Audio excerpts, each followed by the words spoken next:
Muy buenas noches con todos. Vamos a hablar sobre el fármaco diminuvirinato, que es un medicamento que se usa para prevenir y tratar las náuseas, también los vómitos, el vértigo y el mareo por movimiento, ¿no? Una cinetosis.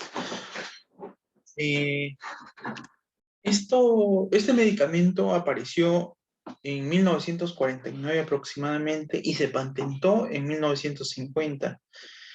Eh, Mayormente su función, ¿no? Eh, se, s- Se aplicó más que todo como un antihistamínico para la urticaria, el tratamiento para el mareo por movimiento y también para el síndrome de Meniere, por ejemplo, ¿no? El tratamiento para el mareo por movimiento se descubrió por casualidad, porque primero se daba como antihistamínico y de ahí vieron que era efectivo, ¿no? En las pruebas que se realizó.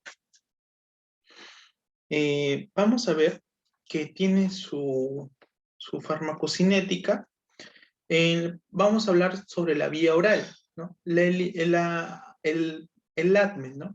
La, la administración, que es por la vía oral, la absorción, que es de 1 a 3 horas, la biodisponibilidad es de 80% a más, la unión a proteínas plasmáticas, que es de un 98 a un 99%, la vida media, que es eh, aproximadamente 5 horas, ¿no? La media, ¿no? La media, pero la bibliografía dicen que es de 4 a 6 horas. El metabolismo, que es un 50%, y la eliminación, que es por vía renal, ¿no? La excreción urinaria, es de un 50 a un 75%. El resto del porcentaje es por bilis y por heces. Vamos a ver que como este fármaco es una sal de teoclato, que se separa, ¿no? En 8 cloroteofilina y difenidramina, que puede ser el N-glucuronidada por una enzima hepática, ¿no? Que es el UGT, ¿no? Que es la uridina difosfato glucoroniltransferasa, a N-glucurónido de difenidramina o N-desmetilada por el citocromo P2D6, ¿no? Y el citocromo 1A2, y el citocromo 2C9 y el citocromo 2C19. A desmetildifenidramina, N-desmetil difenidramina puede convertirse, ¿no?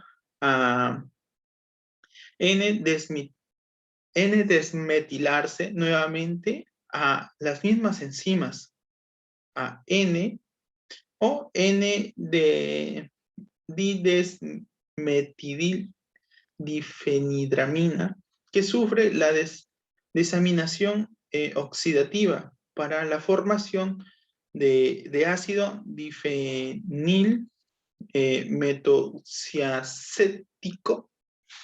Es un poco complicado pronunciarlo, ¿no? Pero acá hay una ruta, ¿no?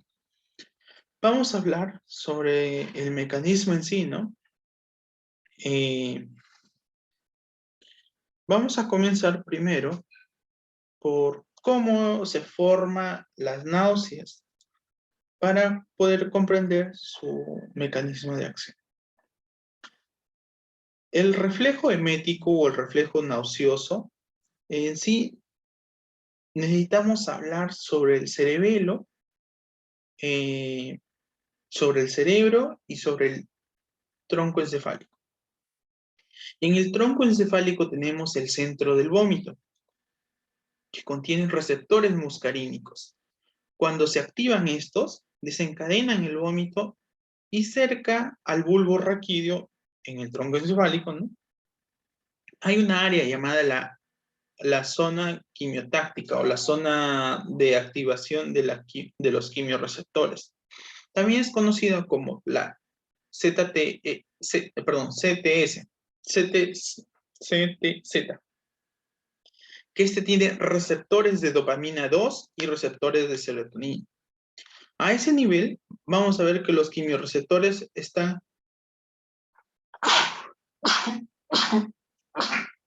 Disculpen. Que los quimioreceptores están en la médula oblonga, ¿no? O en el bulbo raquídeo. Está fuera, esta área, ¿no? Está fuera de la barrera hematoencefálica, que es una barrera que evita que las sustancias circundantes en la sangre entren en contacto con el cerebro. Y estas áreas del tronco encefálico, debido a estos quimioreceptores, son sensibles, ¿no? A cualquier sustancia nociva, ya sea un pH elevado, ya sea fármacos que inducen el vómito, como son los fármacos de la quimioterapia, ¿no? La zona donde se va a activar va a ser estimulada, ¿no? Por fuera de esta barrera hematoencefálica, que es más sensible a estas sustancias, por lo tanto, ¿no? Como agentes citotóxicos, ¿no? Movimientos, ¿no? Cuando también aumenta la presión intracraneal, ¿no? Por ejemplo, ¿no? Si es por el mareo por un movimiento, ¿no? Es que proviene del oído interno, ¿no? En el oído interno vamos a encontrar al sistema vestibular, ¿no? En sí, al laberinto, ¿no? Que es una estructura vestibular importante para el equilibrio, ¿no? Ya sabemos por anatomía e histología que tiene cilios, ¿no? De acuerdo a esos cilios vamos a saber en qué posición estamos, así estemos con los ojos cerrados, ¿no? Entonces, este está inervado por el octavo par craneal, ¿no? El nervio vestíbulo-coclear, que esto va a dar ramas al tronco encéfalo, ¿no? Específicamente a los núcleos vestibulares, ¿no? Que se encuentran en la protuberancia del tronco encefálico. Y estos núcleos tienen en sí dos receptores muy importantes, el receptor de histamina 1 y los receptores muscarínicos. Bueno, entonces, ¿qué es lo que nos dice este artículo? ¿Cómo se estimula las náuseas y los vómitos? Primero vamos a ver que va a ser estimulado ya sea por la visión, por el olfato, o comparar con la memoria antes de degustar, ¿no? Por ejemplo, recordamos que una comida era muy desagradable, nos induce al vómito, ¿no? Entonces, ¿qué es lo que pasa? No lo ingerimos, ¿no? Pero, ¿qué pasa si lo probamos, no? Se va a deglutir, ¿no? Se va a tragar, pasa a través de la faringe, ¿no? Y en la faringe tenemos nervios vagales, ¿no? A nivel del tracto del tracto gastrointestinal, ¿no? Que son fibras, ¿no? Sensitivas vagales. Cuando van a llegar al estómago, ¿no? Las células enterocromafinas liberan serotonina, entonces este receptor se va a activar. En el hígado, por ejemplo, ¿no? Menciona acá en el artículo que a nivel de si son sustancias nocivas, ¿no? Por alguna bacteria, va a mandar a través de la circulación sistémica una señal al área postrema. Y va a estimular, perdón, al área postrema, al núcleo del tracto solitario, ¿no?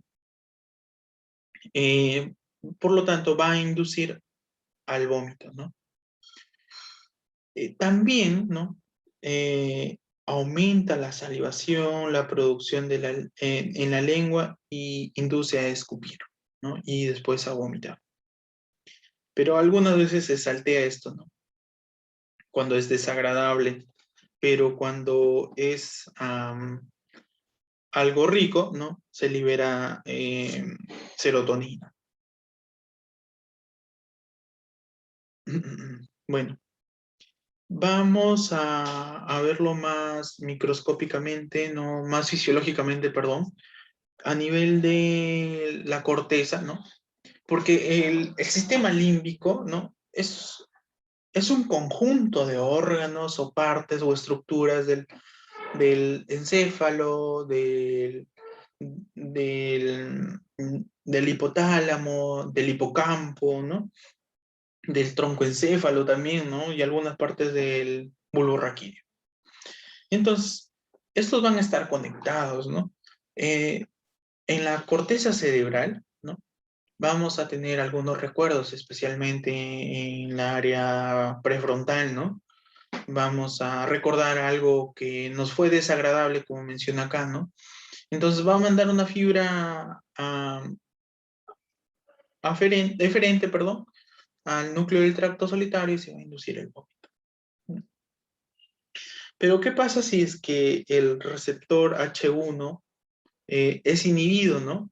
Por ejemplo, por el dimidrinato. Entonces ya no va a haber eh, esta estimulación del vómito, ¿no? Por ejemplo, acá menciona, ¿no? Que hay una salida motora que lo normal, ¿no? Es lo normal que debe producir si se estimula el vómito. Va a haber una salida motora somatomotora y automática, ¿no? Si es una somatomotora, va a haber una contracción del diafragma y va a haber una contracción de la prensa abdominal, ¿no? Y por lo tanto va a haber una arqueada, una arqueada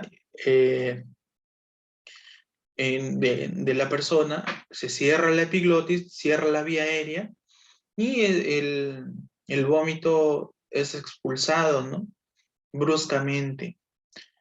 Eh, pero, por ejemplo, si es automático, no va a haber un aumento de la salivación, sudor frío, vasoconstricción cutánea, ¿no? Porque se activa el sistema nervioso simpático. También va a haber una relajación gástrica proximal, ¿no?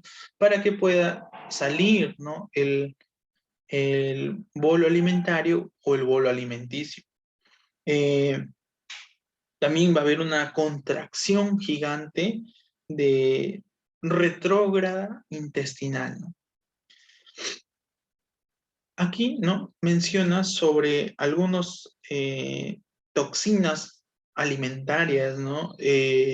Vección del movimiento, enfermedades, náuseas crónicas, por ejemplo, inexplicables y vómitos, ¿no? Inclusive una enfermedad muy común en el Perú, que es la enfermedad renal, ¿no? O la injuria renal. También por fármacos citotóxicos, ¿no? Por cirugías, por radiación, por opiáceos, ¿no? O analgésicos opiáceos, ¿no? Y también agonistas de la serotonina. Entonces, todos estos van a hacer que se desencadene el estímulo emético.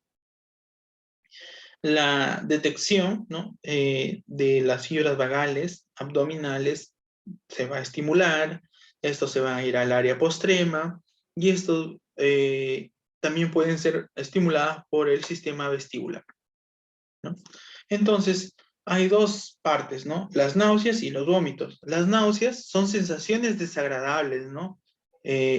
No dolorosos, pero puede ser por una versión aprendida, o sea, la versión condicionada a algún gusto es asociado a algo aprendido, ¿no? Entre el sabor de un alimento en particular o una enfermedad, ¿no? Y por último dice la evasión aprendida, que es el comportamiento adaptativo normal. En los vómitos vamos a ver que es una respuesta refleja, ¿no? A la expulsión de alimentos con toxinas hacia la luz intestinal superior. Bueno, todo se centra en el centro del vómito, ¿no? ¿Qué es lo que hace el dimidrinato?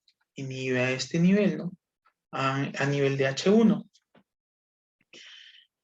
Por ahí también mencionaba el artículo, ¿no? Que hay consecuencias potenciales negativas para las personas que vomitan, especialmente si es crónica, ¿no? Puede ser psicológicamente denigrante, ¿no? Por ejemplo, una vergüenza, ¿no? que tienes, induce esto al vómito, fracturas de costillas, produce también desgarros, el vómito, ¿no? Desgarros esofágicos, herniación gástrica, distensión muscular, desplazamiento también de algunos discos intervertebrales, ¿no? Eh, la enfermedad de púrpura también induce esto al vómito, las erosiones dentales, ¿no? Por una colonización de bacterias. ¿Qué es lo que produce el vómito en estos casos, no? Mayormente se ve en personas alcohólicas el vómito, ¿no? Y la aspiración o la macroaspiración, ¿no? Eh, Consecuencias nutricionales también inducen al vómito, ¿no? Por falta de alimentos, pérdida de algunos hidrogeniones, de algunos de potasio, sodio y cloro, ¿no? Peligros biológicos, ¿no? Como consecuencias potenciales negativas para las personas con náuseas. Inclusive, ¿no? El vómito también se induce por ver a un profesional de salud. eh, por ejemplo, está relacionado con el síndrome de la bata blanca, oler algunas sustancias de limpieza de un hospital, ¿no? O oler algún instrumento médico. Las presentaciones tenemos muchas en la actualidad, pero en el Perú tenemos en tabletas de 50 miligramos, tenemos en jarabes que son 15 miligramos por 5 mililitros, tenemos en solución oral que es en gotas que es de 12.5 miligramos por un litro, por un mililitro, perdón. En suspensión tenemos de 12.5 miligramos. También en solución inyectable, que es de 50 miligramos por un mililitro. Y también hay otra presentación que es de 30 miligramos por 3 mililitros. La posología en el adulto por vía oral es de 50 a 100 miligramos, endovenoso intramuscular es de 50 miligramos, vía rectal 50 miligramos, y en un paciente pediátrico mayor a 2 años es de 5 miligramos por kilo por día. En vía oral, en vía intramuscular y vía endovenosa, fraccionado en 4 dosis. ¿Para qué sirve esto, no? ¿Cuáles son sus indicaciones este medicamento? La cinetosis, la profilaxis de las náuseas, vómitos y vértigo, o para el tratamiento también, también para el mal de altura, el soroche, ¿no? Como se le conoce. Aquí tenemos a las presentaciones, ¿no? Cómo se distribuyó en el mundo, ¿no? Eh, Había encontrado que en nuestro Perú no encontramos la biodramina, que es un chicle de 20 miligramos de dimidrinato, que se da de 1 a 3 horas, ¿no? En el Perú encontramos como Dramamine o Dramamine, ¿no? Que es del laboratorio Pfizer, y Gravol de Medifarma, ¿no? Existe una variedad ahora, ¿no? Muy grande, pero cuando se patentó, o cuando, perdón, cuando llegó al Perú, ¿no? Se llamaba Gravicol. Eh, el quien, eh, quien patentó en sus tiempos fue un laboratorio perdón, fue una empresa en sí, ¿no? Que, que se llamaba Shearls, ¿no? GD Shearls and Company, ¿no? Como Dramamine, ¿no? O Dramamine. Las interacciones medicamentosas, vamos a encontrar que son muchas, la verdad son muchas, ¿ya? Pero vamos a mencionar algunas que de mayor importancia más que todo, ¿no? Los depresores del sistema nervioso central, como es el alcohol, ¿no? Anestésicos generales, antidepresivos, tricíclicos, barbitúricos, beta bloqueantes, ¿no?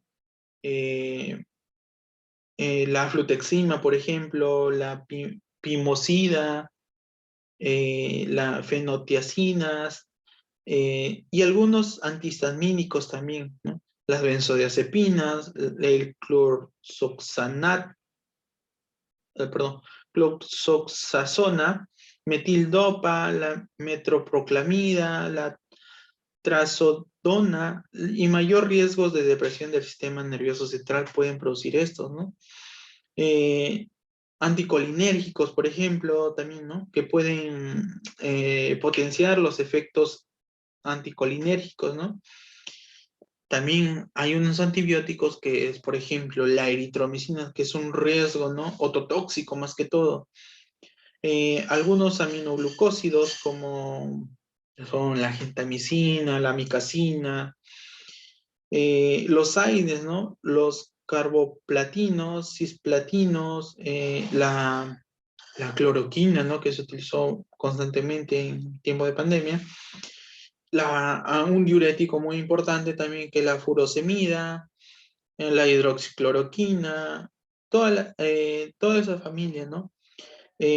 También fármacos fotosensibles, ¿no? Los IMAO, ¿no? Que pueden también aumentar los efectos anticolinérgicos y depresores del nimidrinato.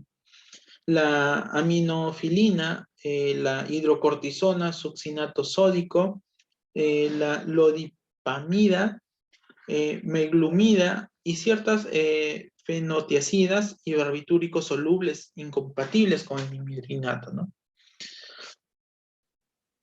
Las reacciones adversas, vamos a ver, reacciones adversas medicamentosas que tenemos en el sistema nervioso central.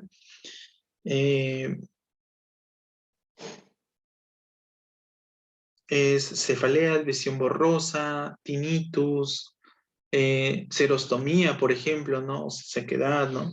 En la boca, mareos, ataxias. En algunos casos, ¿no? Puede producir somnolencia, ¿no? En cardiovascular, a nivel de cardiovascular, vamos a ver palpitaciones, cambios electrocardiográficos, ensanchamiento del segmento SQRS y taquicardia sinusal. A nivel gastrointestinal, vamos a ver que hay serostomía, anorexia, constipaciones, dolor epigástrico y diarreas. Algunas recomendaciones, ¿no? Según Vademecum del Perú, recomienda que en embarazo el nivel de riesgo es categoría B. Durante la lactancia se excreta en la leche, también en la leche materna, ¿no? Puede inhibir la lactancia por efectos anticolinérgicos y no dar de lactar al, al niño, ¿no? Cuando pasa o cuando consume este fármaco, ¿no? En niños menores de 6 años puede haber reacciones paradójicas, ¿no? Como se han establecido su seguridad, su eficacia en neonatos, no utilizar en el grupo etario porque son más sensibles a efectos anticolinérgicos. A nivel geriátrico, ¿no? Suelen ser más sensibles los efectos anticolinérgicos, mayor riesgos de efectos anticolinérgicos, ¿no? Para la redundancia, mayor riesgo de confusión, dificultad o dolor durante la micción, somnolencia, mareo, inclusive hasta pesadillas le puede dar, excitación no habitual, ¿no? Nerviosismo, irritabilidad, hipotensión o reacciones paradójicas. En la insuficiencia renal no hay información específica hasta el momento. En la insuficiencia hepática tampoco no hay información hasta el momento. En interferencias de pruebas diagnósticas puede dar falsos negativos de pruebas cutáneas descontinuadas como mínimo 72 horas antes, ¿no? Y las contraindicaciones, que son en pacientes con hipersensibilidad, ¿no? Tipo 1 a este fármaco, a la difenhidramina y al 8-cloroteofilina, puede producir somnolencia, así que se debe evitar en personas que manejan también o tienen alguna actividad que requiera mucha atención, ¿no? En pacientes con enfisema, por ejemplo, en enfermedades pulmonares crónicas como es el EPOC, ¿no? Bronquitis crónica, asma, eh, todos estos puede empeorar, ¿no? O exacerbar los signos o síntomas que tiene el paciente. Eso es todo. Muchas gracias.